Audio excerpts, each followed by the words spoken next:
You got that fucking song. Alright, 5 seconds, chat. What are we doing? What's the theme to the thing we're about to start humming? They would not be able to get that off of us doing it.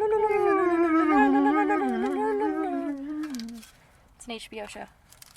Mm-hmm. And it's an HBO show we've been, we binged in the last 2 days, the first season, which is only 6 episodes, so we watched the first 2 episodes, like, yesterday, and then we watched the other 4 today, and that is The White Lotus. So, it was the first season. I want to say we watched one episode, like, Wednesday, and then one episode the Thursday, next day, yeah. And then we just finished the rest of it That today, because you put on the 3rd episode when we were eating our McZolos. And Yeah. then at that point, you looked at how many episodes. It was like 6. I'm like, nah, this shit's getting too spicy. Let's go ahead and just finish. Boots is always watching something random and messy. Yep. And then she gets me to be watching that shit with her. And low-key, It slapped. it was fine. It was a good Yeah. show. I fucked with Yeah. it. I definitely fuck with it. It also featured Jennifer Coolidge, which, P.S., when I worked at Sage, I actually got to meet her. What's your favorite story to tell? It is. Yeah, she complimented my eye makeup, and I just felt so pretty. I was like, oh my god, hi, thank you. She was Stifler's so mom. lovely. Yeah, she is. So sweet. It's fucking Stifler's mom, yeah. But she nailed it in that show. I loved how self-aware her character was. She's like, I'm a fucking hot mess. Oh, yeah, was her character self-aware, or was she fucking drowning? She was pretty self-aware for how drowning she was. She's even sitting there like, I really do these things, and it doesn't mean that she's not still like a privileged ass woman, that Yeah, she doesn't realize the fuck people's shit up. devastation, that happens around her. But Fucking she's a lot people's more shit up. self-aware than a lot of the other people in that show. I don't want to spoil the show for you guys, but somebody died, and you spend the whole season trying to figure out, okay, who died though? And like by the end of it, they give you so many compelling reasons to think any one of those characters could be the one that died. And we're sitting there going through our list. I think it could be this one. Here's my sleeper one. Like, that's pretty much the premise of this show, The White Lotus. It's a hotel chain, and each season it's a different hotel, but it's still The White Lotus. So the first one was Hawaii. The second one, I think, is going to be Italy, and the third one, they just finished, was Thailand. So yeah, now we gotta eventually get through the rest of those, but pretty decent show. I'm not gonna lie. So we'll watch some more of it. We'll figure out what's going on. Yeah, and we were just discussing how HBO just has fire themes. They do. Out of nowhere. The theme definitely slaps, but it's a monkey. It's so monkey themed, and it started making sense once that one character was like, "Yo, there's man, and there's monkey, and you got to be man enough to face down the monkey." He was definitely dropping some gems. Steve Zahn. I was actually thinking about, hey, I haven't seen Steve Zahn in a minute, and then he shows up in The Righteous Gemstones, and then he's in The White Lotus, and I sat there. I was like, what's one of my favorite Steve Zahn movies? And I'm gonna have to say, it's Sahara. I love that movie. Cool. I don't know anything else this guy's been in. I discovered him watching The Righteous Gemstones with you.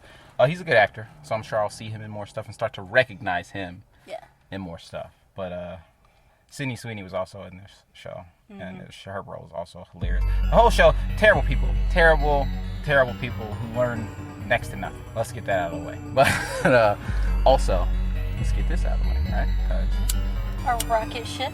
wait a minute. Huh? You always do that. I thought we do the rocket ship first. No, you do When we that. blast off into space. Okay, well, you know what? Fine. You did last time, so I'm doing it this time. Yeah, that's right. Welcome, everybody, to the Cosmic Corner with Zolo and Boots. I'm Boots. I'm Zolo. And today, our rocket ship is, we're, going back to our classic. Going back to old school, you know what I'm saying? Going back to, take it off in the sky real quick, you know what I'm saying? Our hemp-rolled blunt. Right up there, you know what I'm saying? Our strain, let's get even more connoisseur with it, is produced by Pacific Stone, established in California in 2015. Don't be connoisseur. They're going to find out we smoke good bottom shelf Cali, and they're going to be like, Hell yeah. But it's still Cali. It's PROG Indica. It's still Cali, though. That's pretty much just all the OG indicas.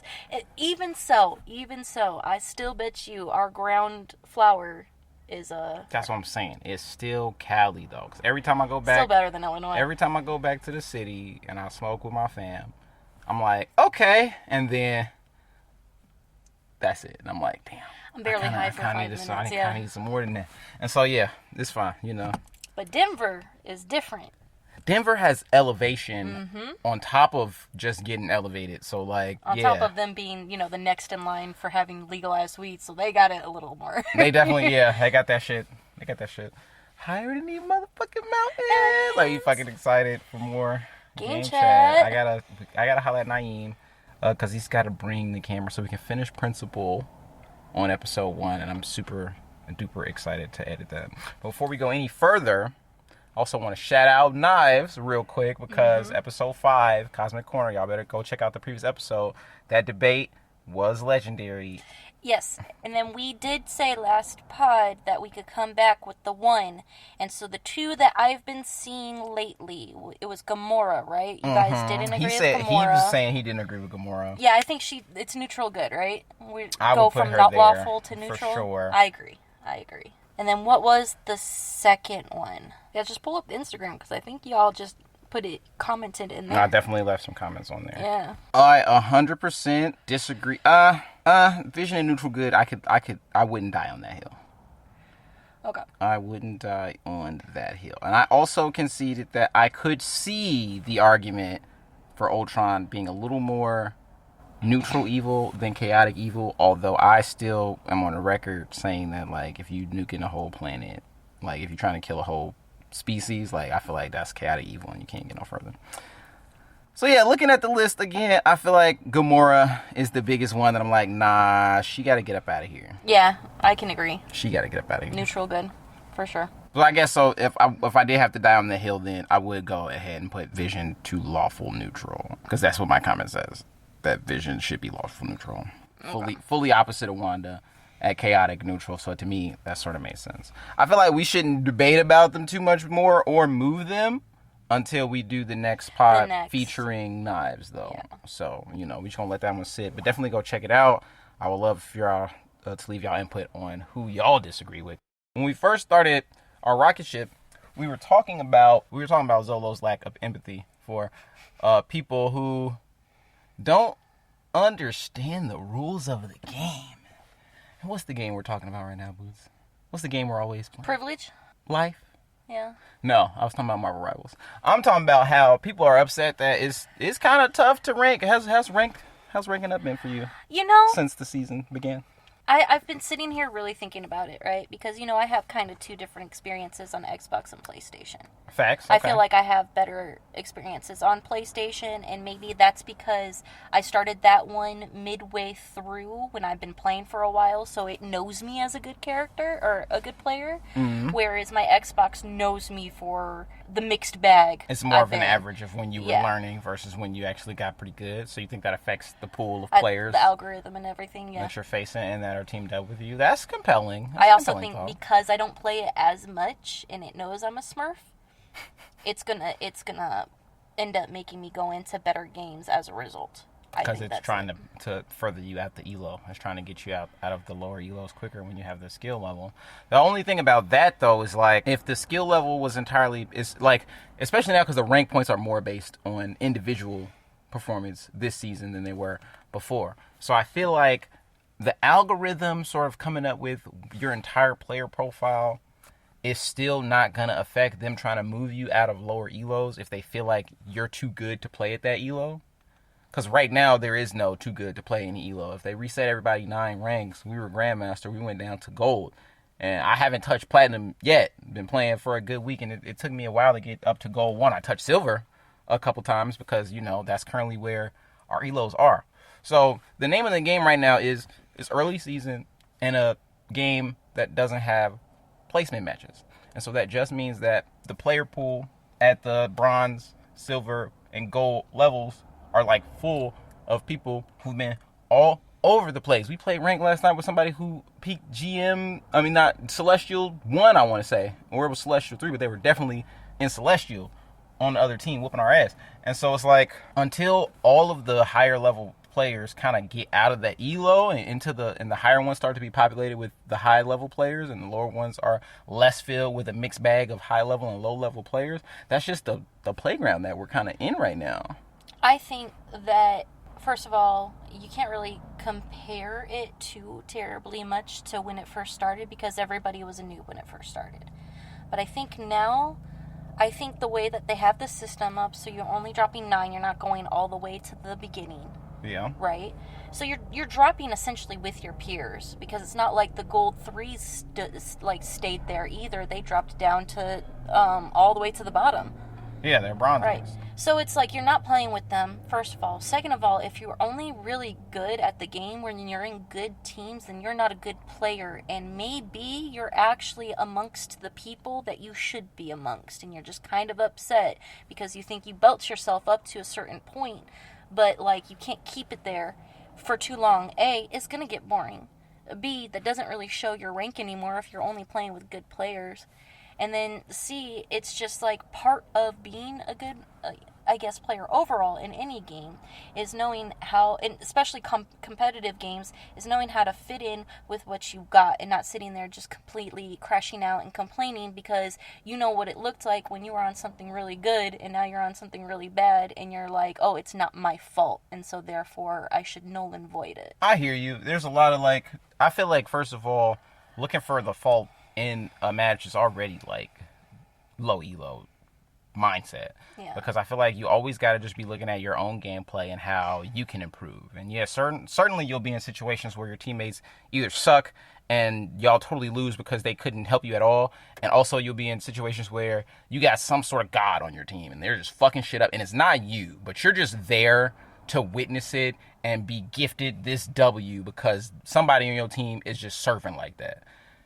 We've all been in both of those circumstances. I think that people just need to kind of accept that, especially in Season 2 now, with individual performance being factored so much more into the number of points that you get, that, yeah, it's going to be a lot harder to climb now than it was before. And that should be looked at as a good thing for anybody who was complaining about inflated ranks last season. It's like, no, if you get up there, you know those people are supposed to be up there. And so I do think, that being said, that I can make another Grandmaster climb. I don't feel like that's out of the scope of possibility. It has been tough to climb, but we had a really good climb yesterday and almost touched Platinum for the first time in Season 2, but not quite. We were in there with one of our Platinum buddies who he feel like he brought the elo down. Yeah. Yeah. But you said you didn't think that placement matches would solve the problem. I said I don't know if it would. I don't know if it would make any difference. Well, it would make a difference because placement matches are all that placement matches would do is that before you were assigned a rank and started playing in different ranks, you have to play 10 placement matches where the game is trying to figure out what sort of rank you are based on your performance in these 10 games. And then once you play those 10 games, they just put you in whatever your rank is, and then now you're playing ranked. One thing this potentially solve is that the lower ranks would not be filled with a bunch of too high level players because a placement match will automatically, 10 placement matches will automatically put you outside of ranks that low level players would never touch. And so that the problem right now is that 70%, 80% of people who are going to play the game are always going to be lower level players. I guess. Because the people who are really, really good at this game, which is, I'm not really, really good at this game. I'm okay. The people who are really, really good at this game are rare. The amount of people, the number of people who get elite at these types of games is so much smaller than the massive amount of people who are just going to have fun, play the game, kind of suck at it, but it's never going to be a thing. I don't know. I guess for me, I don't see the appeal in only playing with people that are your level. I think that's the point of being on teams and whatnot, and that's why I don't know if the ranked placement makes any sense or if you just gotta go earn it. Well, that's what wouldn't placement matches be, you earning it? If you did your 10 placements and it was actually you're pretty platinum level and it just puts you on platinum, that point is that now once you play ranked, if you are a platinum level player, you'll probably just stay platinum. You'll get your wins and your losses and you'll never go up. But if you start getting better, you climb up. Whereas if you are just bad at the game, those 10 placement matches are going to be you are in bronze because you need to get better. And then that person will get to climb up from bronze to silver to gold. If you were bad at the game. If they start getting better. Placement matches are just going to put all the players at the skill level that they kind of should be playing at. If you were bad at the game, you're probably bronze right now. Like, see, that's my point. I think the people that are ranked, like, I think the ranked would probably put you similar to where you're kind of at, if we're being honest. And I'm telling you, for me personally, I kind of saw it as a new challenge that I was like, I had just gotten to Grandmaster right before the season ended, and now I got knocked down. Not all the way down. I got knocked down to Gold 3, and then I hovered there at Silver 1 when I was in teams, and then I got back up to Gold, and now I'm hovering back at Gold, and it just feels like a new challenge for me again. I feel like maybe I would have, like, not wanted to play it as much if I was still just kind of, like, beating against what I was just doing at Grandmaster 3. You know, and then it's going to just kind of slowly taper off for me if I just kind of always stayed in that placement where it's like, maybe that's the chaos in me of going back down. It's like, now do it again. Like, do it again. And you know, that's the kind of the appeal of like games like Fortnite and stuff, right? It's like the chaos of it. Like, you could be really good at it, but you could also have a really bad day in it. And I want to say Fortnite has ranked too. I want to say most games do. I think to an extent Most you probably competitive do. games To an extent you probably do. Let me be clear. I don't know one way or the other if I would care for placement matches or if I'm kind of fine with the system as it is. But in the interest of empathy and understanding, can you at least, and she rolled her eyes. Y'all can't see it, so I have to tell you she rolled her eyes. Can you at least understand that from a bronze's perspective, it would probably be easier to climb to silver if you knew you were only facing bronzes instead of there being a bunch of platinums and diamonds and golds in there fucking you up too and climbing right now? You just see that. I can. There you go. No, I can see where you're coming from. I guess not enough for it to ruin the experience for me or to complain about it. For sure. No. Yeah. It's just, that's what I'm saying. But placement matches would solve that. If that is a person's problem, I think it would solve that problem. I'm in the same boat as you. I don't It's just care not a problem. Exactly. For you, it's not a problem. Yeah, because I can see problem. the interest in both of them. Mm-hmm. Like, I'm still going to enjoy it because at the end of the day, I'm there because I want to be fucking Emma Frost. That's kind of my perspective about it, too. Just want to be, like, I want to be superheroes. I got to be Moon Knight the other day. I'm just, like, throwing moons at people. I'm like, hell yeah. This is awesome. Like, the things that make it different are the things that make me love it. I understand. I'm that camp, too. And I love the new maps they keep rolling out. The Hellfire ones. Hellfire Gallo? Mm-hmm. That's a decent map. That's a decent map. Mm-hmm. Do you think we get another map in 2.5? I hope so. I do hope so. You should. I hope that we get more maps in the other modes. Can we get another Doom match map? I want another Doom match map. Can we get another Conquest map? Mm-hmm. Can we get some more maps in those modes? Because those are underrated modes. Yeah, they just get boring at a certain point because you're in the same damn map. Because you're playing one map every single time. Yeah. I guarantee you, they have 4 or 5 maps of both of those modes. Yeah, if they made that a legitimate part of the actual like game system where it is a team deathmatch, easily that would be easy. Easily, Doom match and Conquest would be a lot more played if there was more variety in map selection. And definitely make it more legitimized because in those maps you can queue up for another game. Like, if you hit practice, it'll let you just do a Doom match. And so you can just be pulled out of those matches to go to a game. So it's not really, like, that's why it's an arcade. It's not, like, an actual part of it. I think that would be cool if they did it, though. If they brought that to comp.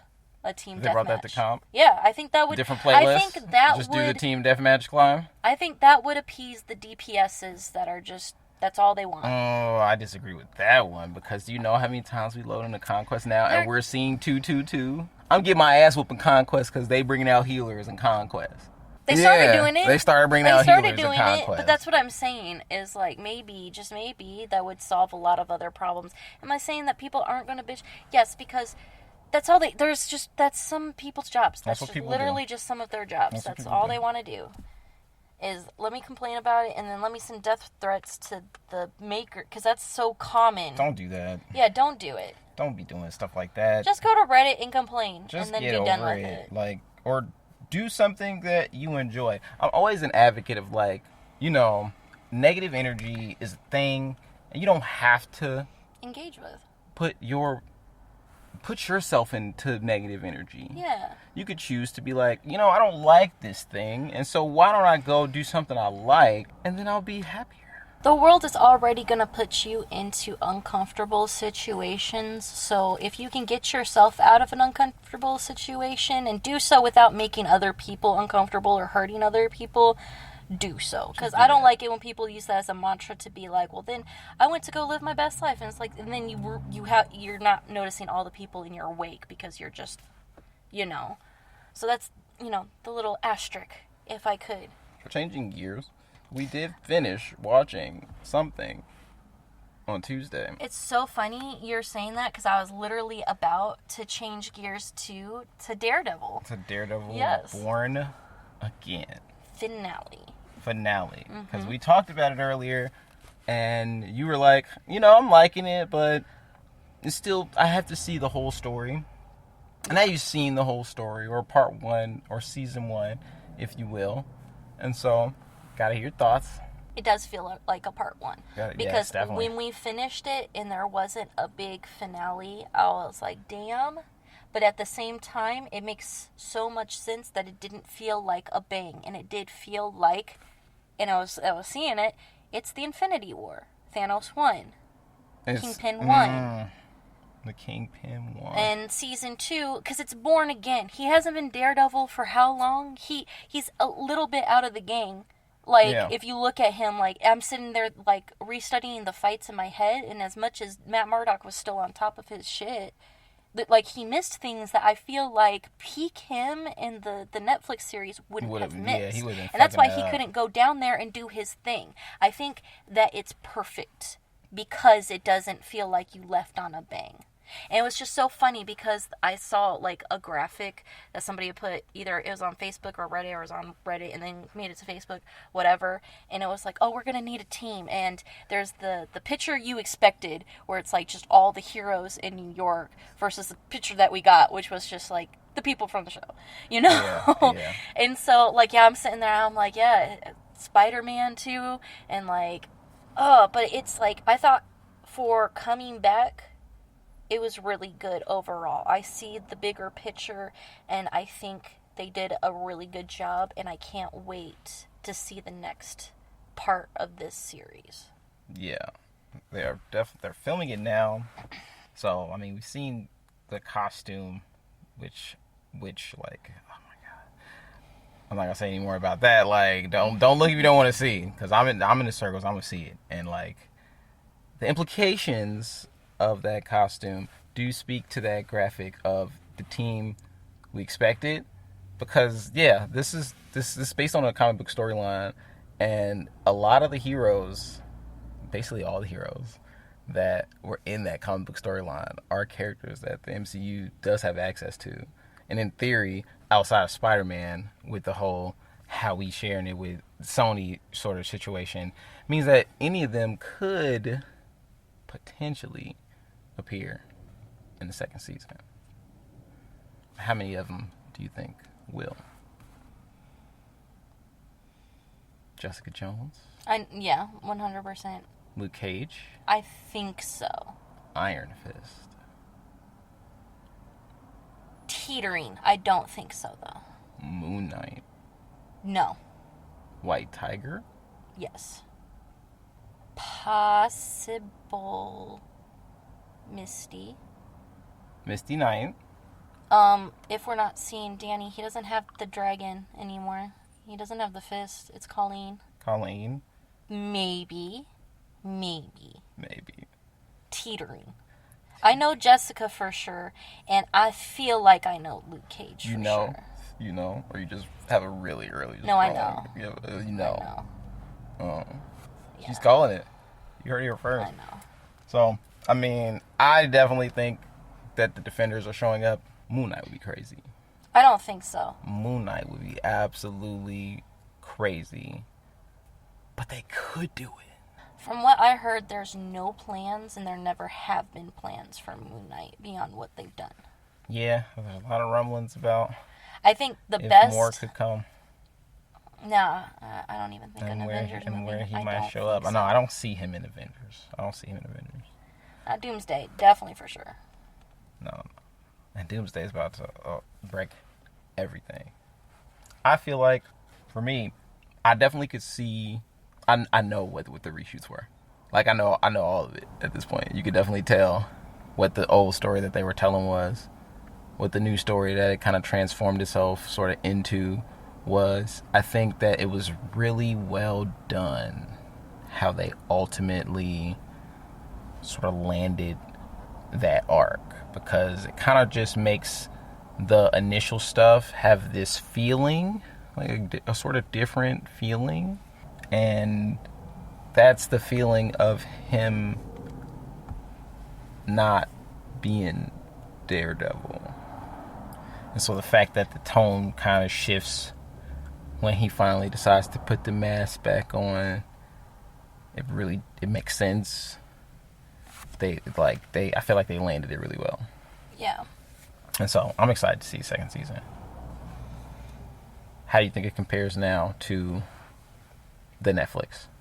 I'd love to rewatch it, but I definitely think you can't. Netflix had too much Daredevil. Yeah.